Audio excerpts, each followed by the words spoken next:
Ինձ թվում է մեզանից յուրաքանչյուրը ունի իր լոբով ապուր պատրաստելու տարբերակը։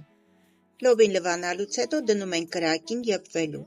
որին զուգահեռ մեկ այլ ամանով կրակին ենք դնում ձավարը, չափաբաժինը ըստ ցանկության։ Երբ լոբին արդեն կիսաեփ է, ավելացնում ենք կտրատած կարտոֆիլը և շարունակում եփ։ Ամենակարևոր մասը թանձրուկի պատրաստելն է։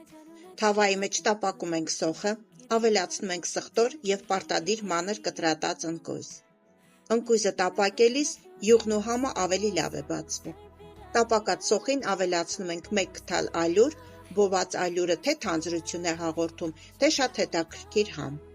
Այնուհետև տոմատի մածուկ և աղացած պղպեղի տեսականի, ես օգտագործում եմ 3 տեսակի պղպեղ։ Ստացված թանձրուկը լցնում ենք եփված լոբու վրա, ավելացնում ենք նաև արդեն խաշված ձավարը և տավարի միսը կտրատած, թողնում ենք միասին եփվեն։ Պատրաստ լինելուց անմիջապես առաջ ավելացնում ենք թարմ սխտոր, մի փոքր չոր ծիտրոն և համեմ։ Մատուցելիս կարող ենք ըստ ցանկության նորից սխտոր և սև աղացած պղպեղ ավելացնել։ Բարի ախորժակ ձեզ։